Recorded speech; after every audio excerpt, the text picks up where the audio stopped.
Hello and welcome to Galaxy TV's Primetime News. My name is Iribami Salako. We begin with headlines. Former Kogi State Yaya Bello honors the invitation of the EFCC relating to charges against him while he was in office. Plus on the news, federal government elects Nigerians to the water release from Lakda Dam in Cameroon.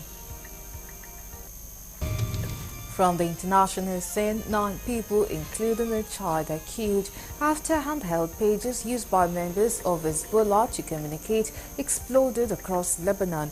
Details of these and more coming your way soon. Do stay with us.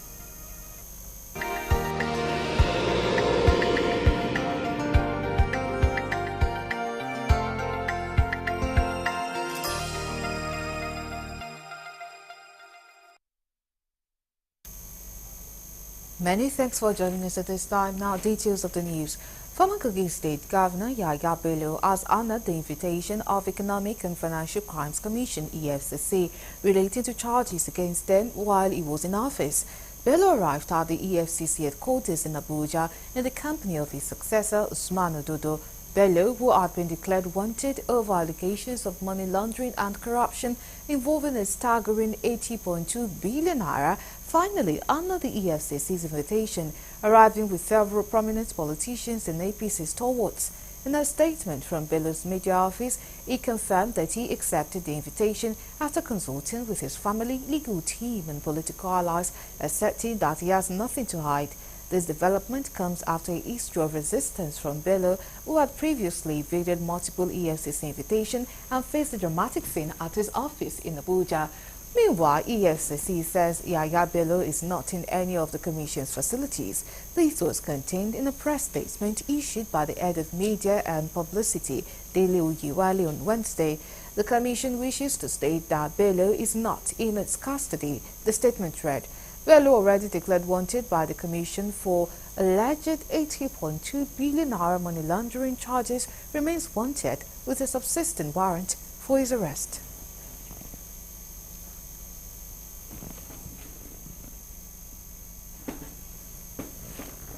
Former President Chief Olusegun Obasanjo has tasked the Borno State Governor, Professor Babagana Umar Zulum, to use the last week flood disaster in the state to show his leadership and courage qualities to overcome the unfortunate event. In a message of sympathy to the governor, copy which was made available to newsmen by Special Assistant on Media Kehinde Akinyemi in Abeokuta, Obasanjo expressed his heartfelt sympathy to the government and people of Borno State for the huge loss of lives and property caused by the recent flood disaster. The former president noted that although seasonal flooding is not encountered in many parts of Nigeria, all available accounts indicate that what Borno State has just suffered was one of the most devastating incidents in recent times. This is evidenced by the magnitude of the loss of human lives, harvested food crops, farmlands, livestock, buildings, and personal effects involved. Obasanjo, however, stressed that it is usual in the midst of disasters of this nature that the qualities of good leadership and courage become manifest. He commended the government of Borno State for the swiftness and efficacy with which it rose to the challenge, giving every possible support in continued effort to provide succor to those who have been dislocated.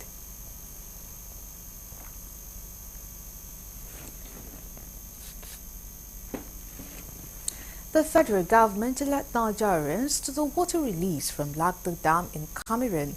The federal government made this known in a press statement signed by the Director General, Chief Executive Officer of the Nigeria Hydrological Services Agency, Umar Mohammed. The statement noted that authorities of the Lakda Dam in Cameroon will initiate controlled water releases starting from Tuesday, September 17, 2024. It said the water discharge is anticipated to progressively escalate to 1,000 meter cube over the next 3 days, based on the inflow from the upstream Garwa River, which serves as the primary source into the reservoir and a significant tributary to the Benue River. Nonetheless, the dam operators have indicated that the planned water discharge will be gradual to avoid surpassing the conveyance capacity of the Benue River system and triggering substantial flooding downstream in Nigeria. The overflow from the Lakdo Dam is projected to cease once there is noticeable reduction in the flow into the Lakdo Reservoir.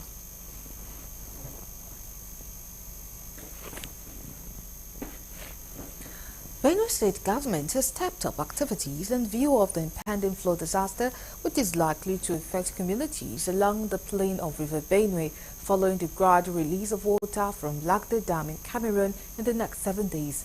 The State Technical Committee on 2024 Flood Preparedness and Planning, in collaboration with other partners, have increased advocacy across 17 local government areas prone to flood to be vigilant as they pay assessment tour to some schools in temporary locations identified as suitable for those who would be affected and displaced. While the Commissioner for Education, Dr. Frederick Ikian, who represented Commissioner for Humanitarian Affairs, head of the Flood Committee, and in company of SEMA Executive Secretary and officials visited some of the schools and places in Makurdi in order to prepare grounds. And so far, government's proactive steps and readiness is sufficient enough to accommodate whatever degree of incidents that we may record. Compliment what the government is doing by way of letting people know that look, this is serious, it's going to happen. And just last night, we heard that the Lagdo Dam has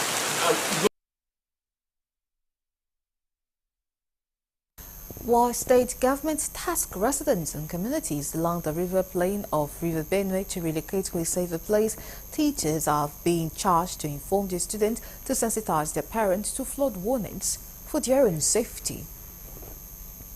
That you use your students to pass a message to their parents that we have a challenge of flooding imminently in Benue State. And the governor says he cannot stop flood, but there should be no loss. That's why we are here. Proactively giving people information to help the students pass this message to their parents. You're still on to Galaxy TV's Primetime News. Coming up next.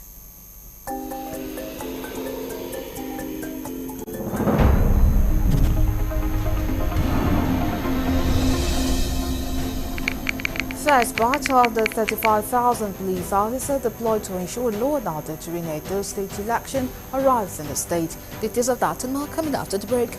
Do stay with us.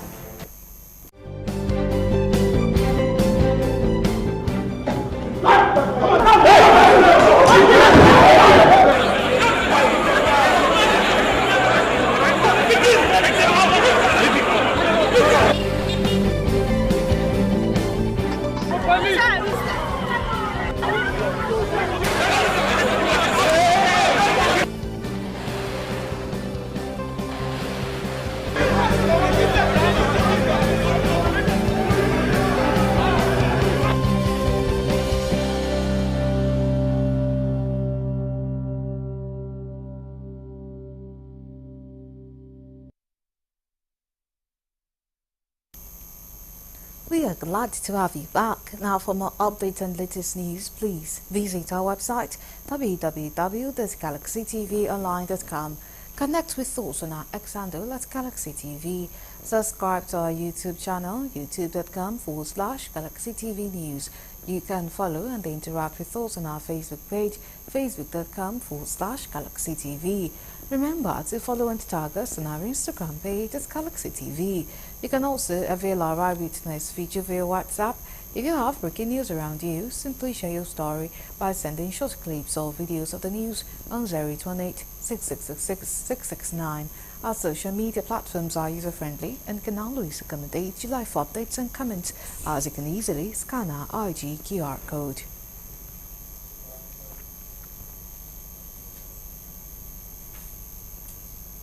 The Nigerian government has advocated urgent need for United Nations Framework Convention on International Tax Cooperation to support economic development in Africa.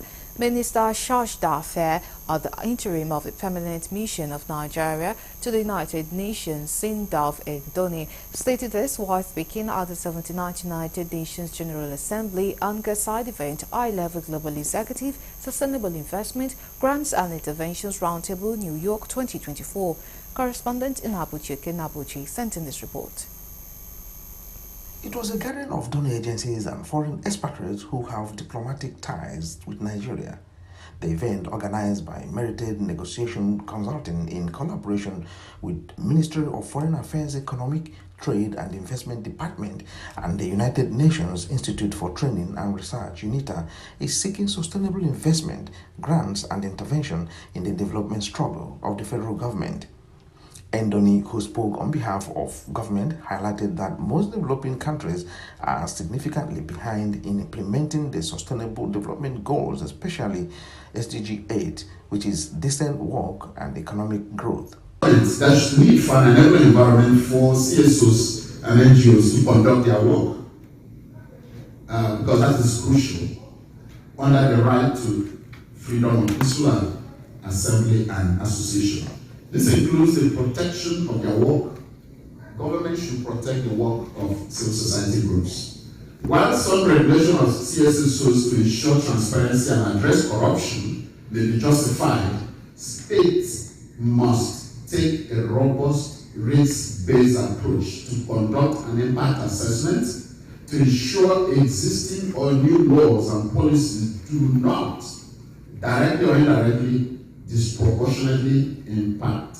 Organizers of the event insisted on partnership, synergy cooperation, financing for sustainable investment, grants and interventions targeting sustainable development goals, climate change, green environment, agro-business, gender mainstreaming, and capacity building for future generations.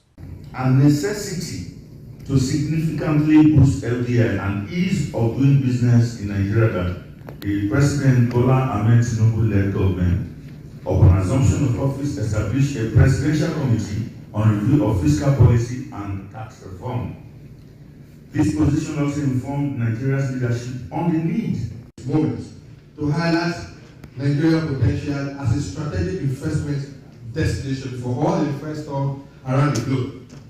With the largest population and the biggest market in Africa, Nigeria offers a unique opportunity for development intervention.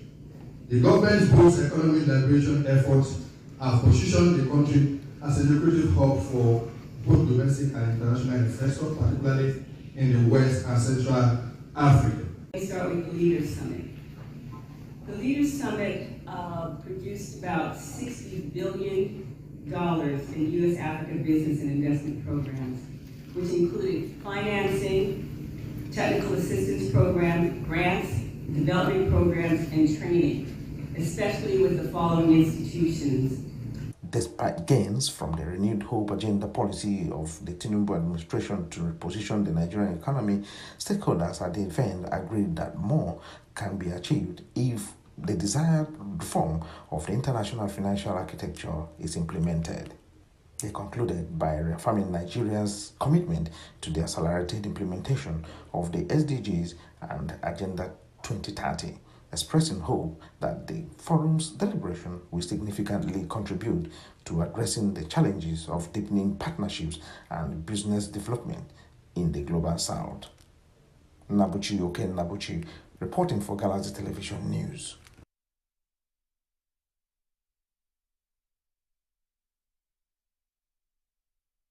To other stories, residents of Ayutoro in Yaba area of Lagos have lamented the demolition of their houses by yet-to-be-identified government officials, contrary to subsisting agreement between government and Ayutoro people that only the sole millers in the Ibuti access of the area shall be relocated to another location.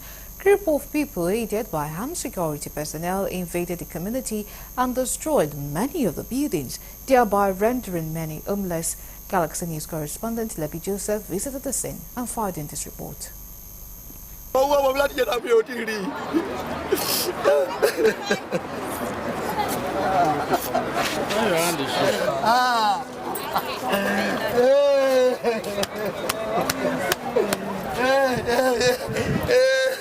A visit to the community, it was discovered that those that their houses were demolished the previous day slept outside in the cold and caught up in the rain that fell early this morning. The people said without any notice, government officials just appeared and started burning their properties. This is our property here. This is what the government said they are coming to destroy. The sawmill, and this is our Ayutoro community. and they did not even give us any notice that they are coming. They just came without any information, without any notice. They destroyed our property. This is our shop, this is my shop there. They destroyed my shop, my sister's shop, and all the people here. Who were living in this state, it's a community where contains over, I can say, if I'm not mistaken, contains over that is 1 million plus people here. Yeah, so we have, I think, polling units here. Okay. Yeah, so we have polling units here, whereby all of us will go here and vote when the time of election. Now, they called on the state government to look into their plight and have pity on them because according to them, they don't have anywhere to go, especially this time that the economy is not friendly. Government should help us. At least, if they want us to park out, they should give us time. And if they want us to park out, they should give us somewhere that we can stay. We don't have anywhere to go. As it stands right now, I don't have anywhere to go. This is the place I went my primary school, my secondary school. This is the place I went everything. If they want us to go out, they should give us time. To rent house now is very expensive. This Paco they are seeing here, I know how much everybody built this Paco to live in. I know how much they build it. To build Paco, ordinary Paco now is almost like 300,000 naira to build Paco. Then say only some men na in they go. Say Ayetoro no they go. But now they don't take caterpillar. They don't take and destroy everything. Sleep outside though, we no see place sleep. So they can't say they can't put fire on Friday. That's why we they remove the remaining one. May we sell them, see something to shop. From Lagos, this is Lebi Joseph reporting for Galaxy TV News.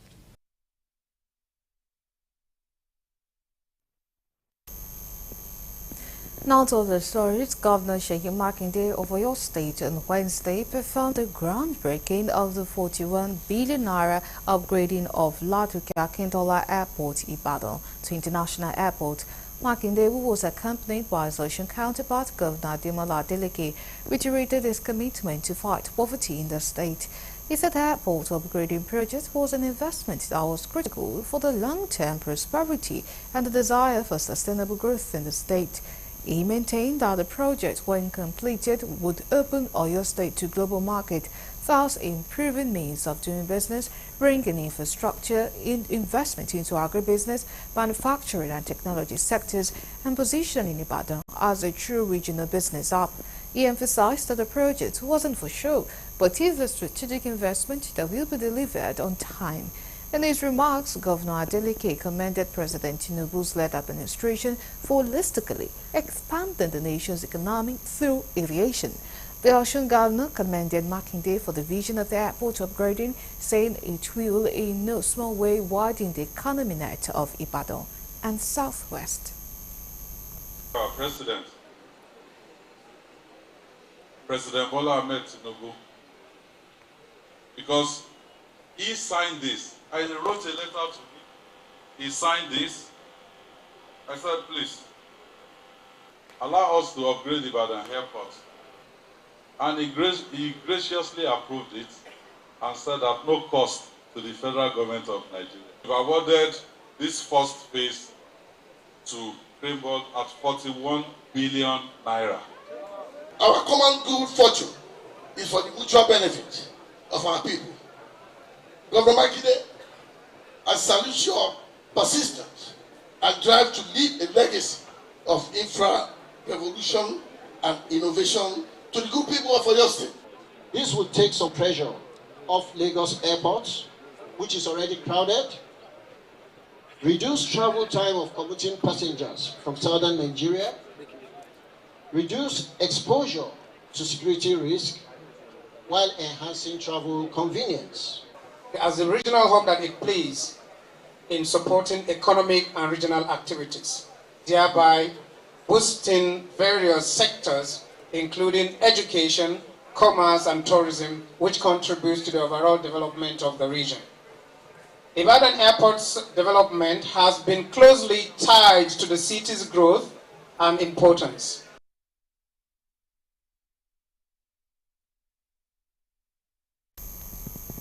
Now to the story teased earlier. Ahead of Saturday's governorship election in Edo State, the first batch of the 35,000 police officers deployed to ensure law and order during election has arrived in the state.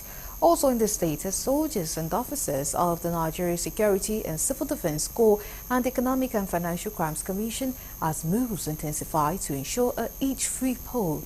17 political parties presented candidates for the poll, but the All Progressive Congress candidate, Senator Monday Okpebolo, Asue Godalo of the People's Democratic Party, and Olumide Akpata of the Labour Party are the leading contenders ahead of the ballot. The Defence Headquarters said the deployment of soldiers was meant to guarantee a safe environment for the electorate during the election. Speaking in an interview, the Director of Defense Media Operations, Major General Edward Buba, said the military would take steps to ensure the election was devoid of violence. Armed soldiers were visible on the streets of Benin City, the state capital. An army truck with soldiers patrolled the Government Reservation Road, Ring Road, and Akpapava Road access, apparently to announce their presence in the state.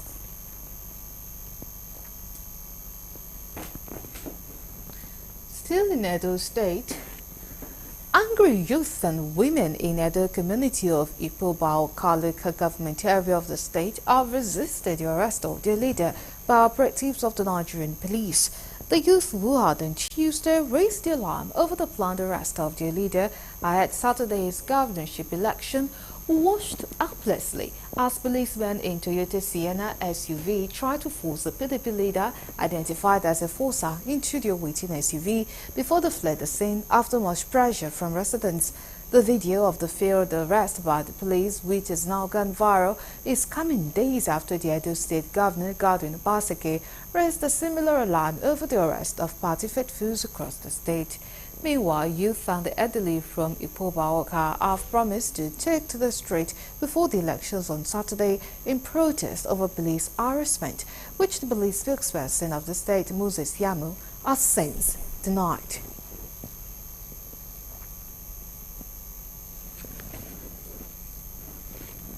Anambra Police Command says it is doing a lot in ensuring that the killing of its officers and men by hoodlums suspected to be members of the proscribed indigenous people of Biafra IPOB does not repeat itself. Spokesperson of the command, Tochukwu Ikenga, made this known while speaking with journalists at the police headquarters in Awka, the state capital. Correspondent Dele Fasson has more. Over 6 policemen have been killed in a line of duty, with several cars burnt and 3 police stations set ablaze in the last 2 months in Anambra State by a secessionist group. The Anambra Police Command spokesperson, Tochukwu Ikenga, while speaking with newsmen, said the command will no longer fold its arms and watch criminal elements destroy the state. Anambra State Police Command is actually doing a lot, in as much as we have experienced or recorded some casualties in terms of our policemen being gruesomely murdered by this secessionist group. May I use this opportunity to thank members of the public for reaching out to us and consoling the command, but also to remind especially the listeners and these criminal elements, that the command will not fold its hands, allow such criminal-minded persons take over the country, or rather the state. He described the attack on government infrastructures as an attack on the soul of the nation. May I use this opportunity to let members of the public know that attack not only on police facilities, but any government agency is a pure attack on the soul of the nation. And this is not good for each and every one of us. The Anambra Police Commissioner, CP Nage Obono, had also promised to bring the perpetrators of the dastardly act to book. From Anambra State, Dele Fasson reporting for Galactic TV News.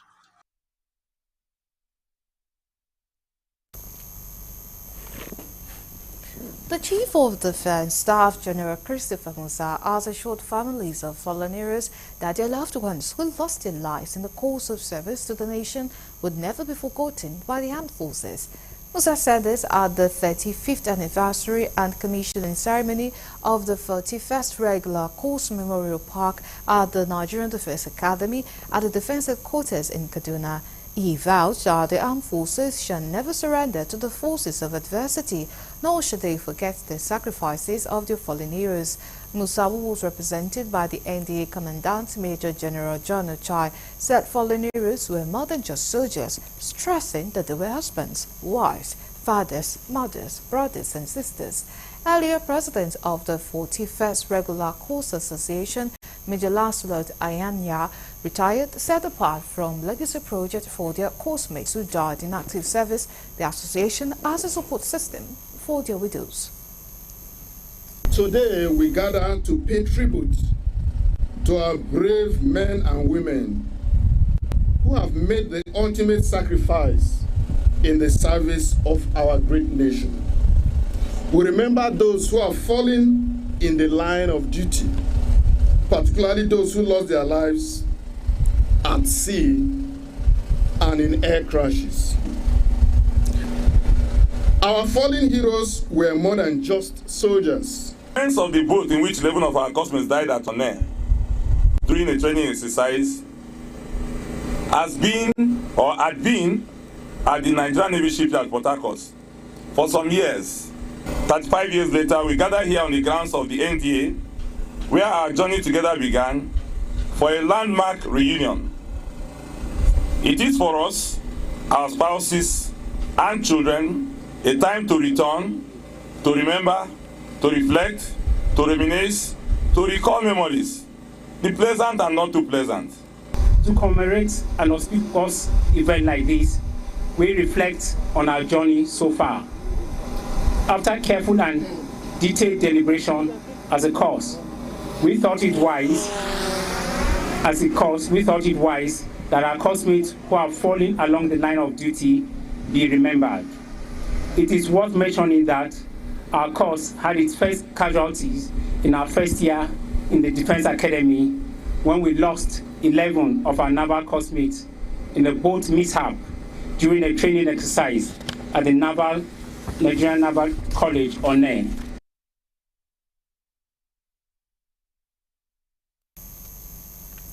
Ogun State government has launched the Rural Maternal Health Emergency Transport Service as part of efforts to reduce maternal mortality in the state. Wife of Ogun State Governor Bamidele Abiodun said the state government is making an effort to reduce maternal death through various interventions. Correspondent John Felix completes the story. Globally, about 830 women die from preventable causes related to pregnancy and childbirth on a daily basis. To stem the tide in Ogun State, the government has launched a Rural Maternal Health Emergency Transport Service. In her remarks, wife of the governor noted that the project will reduce maternal mortality through prompt emergency response and effective referral services using the hub and spoke model. In Ogun State, the government has been making efforts to reduce maternal deaths through various interventions such as employment of over 200 nurses and midwives into the health system. The government has also procured about 100 tricycle ambulances and distributed among the 20 local governments. These, among other interventions, have been done to ensure safe delivery of all women and children in Ogun State.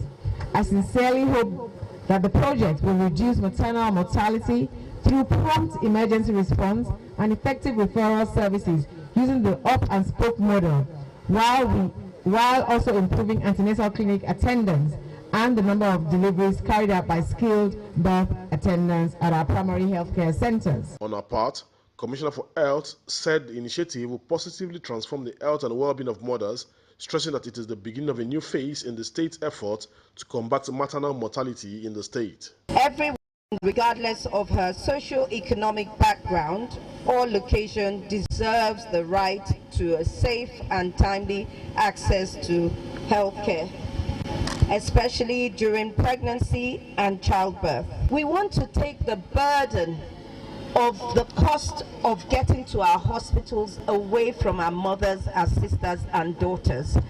And to do this, His Excellency has provided these tricycles. And we've had this for over 2 years, that's been going around in Ogun State, but we saw that women are still not getting themselves to the hospital. So His Excellency has added on top of that vouchers, what we call transportation vouchers, so that when our women come to our hospitals, they access those vouchers. We give them those vouchers. They can use them to transport themselves when they have to go for antenatal visits. No emergency. They should just call the number. We'll come and pick them up. In every ward, there is a dedicated ambulance tricycle, and there are dedicated community first responders. If you look around, you'll see some of them wearing the red jacket and the green cap. They will be available to carry our women anytime they need it, from the community to the primary healthcare center or to the hospital anytime. To this end, Ogun residents have been called upon to take advantage of the service in a bid to ensure that no woman faces unnecessary risk during childbirth. From Odeda in Ogun State, John Felix reporting for Galaxy Television News. Still on health-related matters, despite the challenges confronting medical practitioners in the country, proactive efforts are being put in place to enhance local skills acquisition and training of medical personnel in Nigeria. At a press conference held in Port Harcourt, the Rivers State capital, President of the National Postgraduate Medical College of Nigeria, Professor Peter Egbe, said that brain drain has continued to deplete the number of medical personnel in the country, and regular engagement with stakeholders in the health sector is needed to address the situation. The college president lamented that there is a significant reduction in the number of medical doctors in general practice seeking fellowship and specialization in a given area in the college.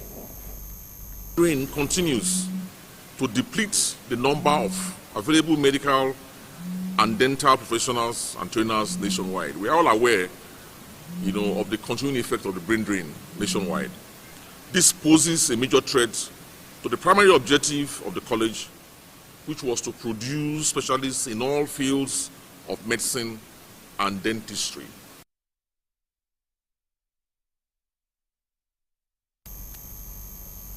Ogun State Governor Dapo Abiodun has challenged members of the state judiciary to balance the scale of law and justice in order to ensure fairness, equity, and quick dispensation of justice. He was speaking in Abeokuta, the state capital, at a special church service marking the 2024-25 legal year held at the Cathedral of St. Peter's in the state capital.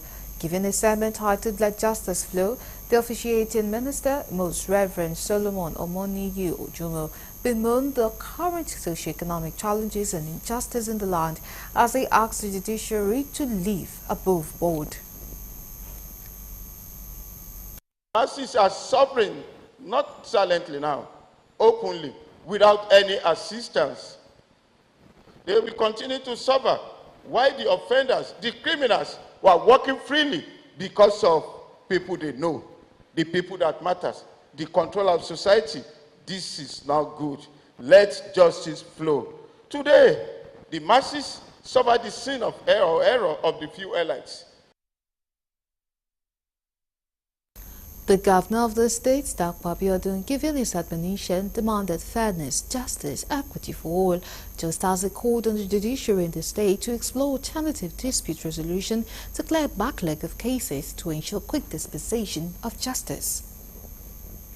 I urge you to return to your benches with renewed energy and vigor after what I trust was a restful break. As we enter this new legal year, it is vital that we continue to live above reproach and rekindle the faith of our people in the judiciary as the last hope of the common man. Let this new beginning be an opportunity for you to render even greater service to the bench, our state, and humanity. Speaking shortly after the special service, the State Chief Judge, Justice Mosumola Dikbeolu, demanded the recruitment of more judges to bolster the requirement for quick dispensation of justice. Quick dispensation of justice. That's what they should expect. We have been trying our best. We promise to continue to work hard and dispose of cases speedily. Well, we need more judges. To get more judges, we need provision of infrastructure like courts, judges' quarters, and vehicles.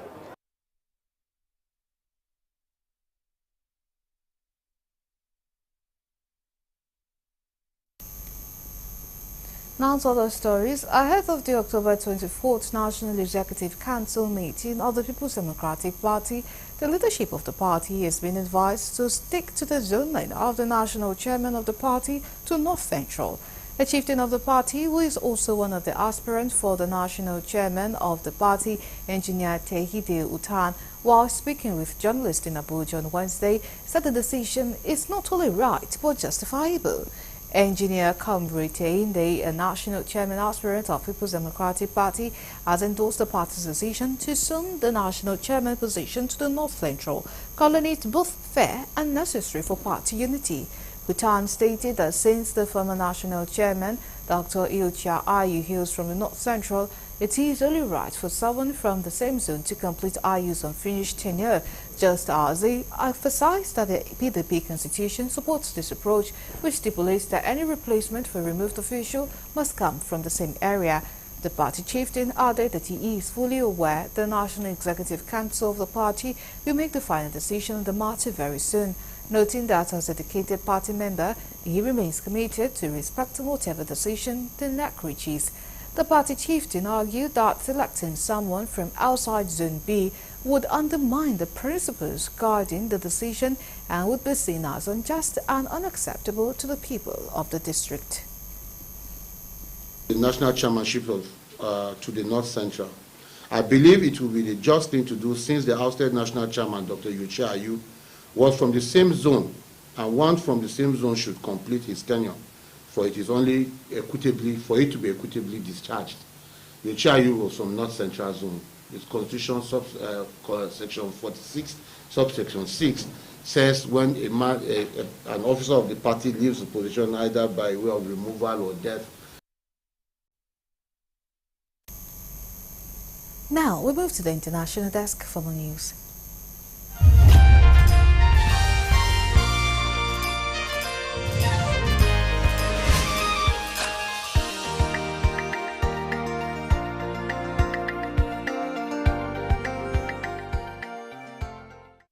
Hello and welcome to the foreign news. 9 people, including a child, have been killed after handheld pagers used by members of the armed group Hezbollah to communicate exploded across Lebanon, the country's health minister said. Iran's ambassador to Lebanon was among 2,800 other people who were wounded by the simultaneous blast in Beirut and several other regions. Hezbollah, which is backed by Iran, said the pagers belong to employees of various Hezbollah units and institutions and confirmed the death of 8 fighters. The group blamed Israel for what it called this criminal aggression and vowed that it will get just retribution. The Israeli military declined to comment. Hours before the explosions, Israel's security cabinet said stopping Hezbollah attacks in the north of the country to allow the safe return of displaced residents was an official war goal. There have been almost daily exchanges of fire across the Israel-Lebanon border since the day after the start of the war between Israel and Hamas in Gaza on 7th of October. Hezbollah has said it is acting in support of the Iran-backed Palestinian group. In its latest statement on Wednesday, Hezbollah said it would carry on its operations in support of Gaza, adding that this was a continuous path separate from the hard price that awaits the enemy in response to its massacre on Tuesday. Both Hezbollah and Hamas are proscribed as terrorist organizations by Israel. Meanwhile, 4 Israeli soldiers were killed and several others wounded during fierce fighting in southern Gaza Rafah area, the Israel Defense Forces announced on Wednesday. The fallen soldiers, all members of the Givati Brigade Oil Supporting Unit, were identified as Captain Daniel Mimon 1223, Staff Sergeant Agam Naim, who's 20, Staff Sergeant Amit Bakir 21, and Staff Sergeant Dotan Shimon 21. In the same battle, an officer and 2 other soldiers from the Sheikh Battalion were seriously injured, while 2 others sustained moderate injuries. Staff Sergeant Naim, a paramedic, was the first female soldier to be killed in the ongoing ground operations in Gaza. She served in the 52nd Battalion of the 401st Armored Brigade. Captain Taouf, a deputy company commander, and Staff Sergeant Bakri and Shimon served in the Givati Brigade Sheikh Battalion. The soldiers' death brought the total number of Israeli troops killed since the start of the military ground offensive in Gaza on October 27 to 348. In total, 713 Israeli soldiers have died in fighting since October 7. President Isaac Herzog and Finance Minister Bezalel Smotrich expressed their condolences to the bereaved families, calling for continued determination to achieve victory and secure the return of Israeli hostages. A partial evacuation has been ordered in Rozhdestvsk region after a massive Ukrainian drone attack sparked a fire there, the local governor has said. Igor Rudenya said emergency services in the town of Turopet were trying to localize the blaze caused by falling drone wreckages, which did not say whether there were any casualties. Unverified footage has emerged purportedly showing a massive blast in the town. Video footage circulating on social media showed detonations and smoke covering a large stretch of sky. The military site reportedly housed fuel tanks as well as artillery shells, ballistic missiles and explosives in a series of warehouses. These are all weapons that have been used in Russia's relentless full-scale invasion of Ukraine. This latest attack by Ukraine is the kind it has been wanting to carry out with missiles supplied by its Western allies. However, in the absence of approval from the US and UK, it has once again hit Russian targets with drones it has made itself. The target this time, though, is significant. A military arsenal worth almost 30 million euros has seemingly gone up in a series of explosions. NASA reported a series of heat sources from satellite imagery. A light magnitude earthquake was even reported in the surrounding Tver region. And still on foreign news, China has imposed sanctions on 9 U.S. defense firms over sales of military equipment to Taiwan. The Ministry of Foreign Affairs in Beijing announced the measures on Wednesday. The move comes as China continues to raise the pressure on Taiwan and demands that Washington end support for its declarations of independence. The ministry said China has frozen the property of the 9 firms on its territory and is prohibiting all transactions with China-based people or entities with immediate effect. Spokesman Lin Jian said that U.S. weapon sales to China's Taiwan region had seriously violated the One China principle, infringed upon China's sovereignty and security interest, and damaged China-U.S. relations. Speaking at a news conference, Lin said Beijing was taking resolute countermeasures against the companies. The affected firms are Syria Nevada Corporation, Stick Ruda Enterprises, Cubic Corporation, amongst others. Colombia's President Gustavo Petro has warned that an attack on a military base in eastern Colombia practically closes peace talks.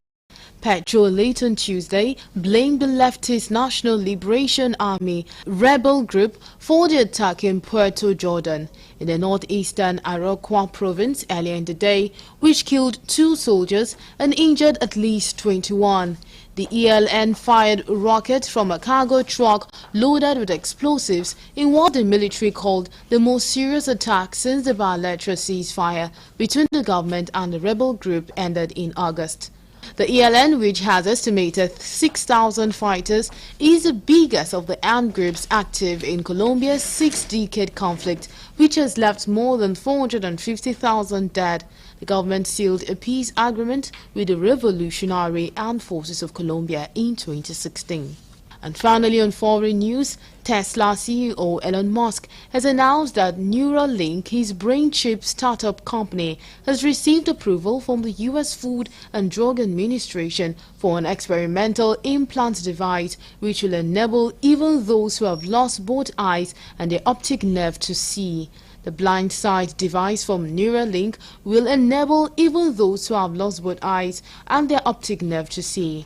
Provided the visual cortex is intact, it will even enable those who have been blind from birth to see for the first time, the tech billionaire tweeted early Wednesday. He also said that to set expectations correctly, the vision will first be at low resolution like Atari graphics, but eventually it has the potential to be better than natural vision and enable you to see in infrared, ultraviolet or even radar wavelength like Jordi Lavog. And that's all we have on the foreign news.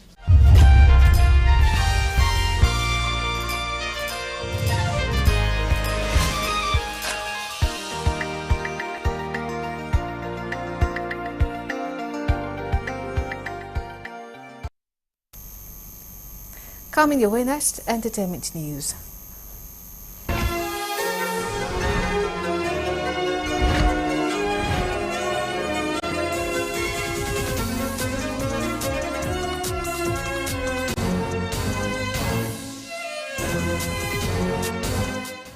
Welcome to Entertainment News. My name is Rose Blossom Moye. Here are the stories for today. Big Brother Niger's former housemate Toby Bakare has penned a sweet note to his daughter Camila as she turns 1 today, September 18. Taking to his Instagram page, he described his daughter as the light of his world as he expressed how much he cherishes her and her brother.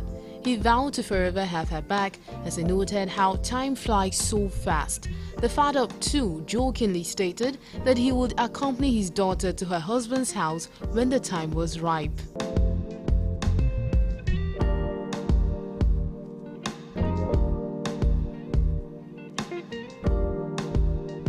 Award-winning Nigerian comedian Samuel Perry, better known as Brother Shaggy, is marking his birthday this year with a new change. Taking to his Instagram page to share his birthday photo shoot, he noted how birthdays have usually not been his thing, and in fact, he switches off his phone on his birthdays because he dislikes birthday cakes and wishes. However, this year is an exception as he revealed that recently he escaped death as God gave him another chance. Brother Shaggy expressed how grateful and honored he is to still be alive, as he noted how some of his birthday mates are dead. Many celebrities took to his comment section to send birthday wishes to him.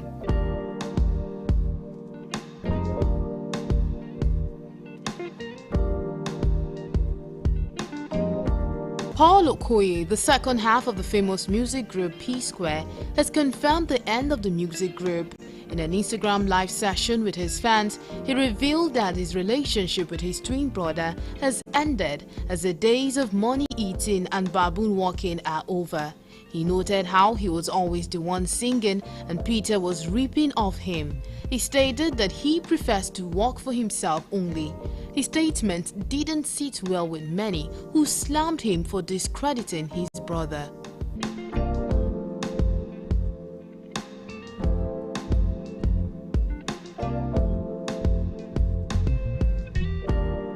Nigerian disc jockey Florence Otedola, better known as DJ Cuppy, is being applauded for her charitable act of launching a scholarship fund for African students at New York University. In an Instagram post, she shared a video of her at the New York University where she announced the launch of Cuppy Fund, which is aimed at helping African students overseas. The news left many of her fans expressing pride in her as they took to the comment section to praise her.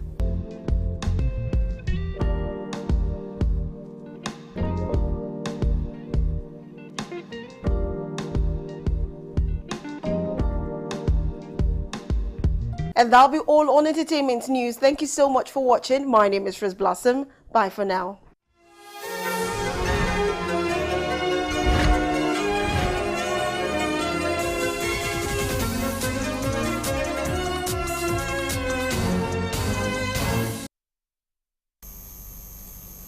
And that is all we have for you, but for more updates and latest news, please visit our website www.galaxytvonline.com. Connect with us on our X handle at Galaxy TV. Subscribe to our YouTube channel, youtube.com/Galaxy TV News. You can follow and interact with us on our Facebook page, facebook.com/Galaxy TV. Remember to follow and tag us on our Instagram page at Galaxy TV. You can also avail our Eyewitness feature via WhatsApp. If you have breaking news around you, simply share your story by sending short clips or videos of the news on 0818-6666-669. Our social media platforms are user-friendly and can always accommodate your live updates and comments, as you can easily scan our IG QR code. We thank you so much for watching. My name is Iribami Salako. Goodbye.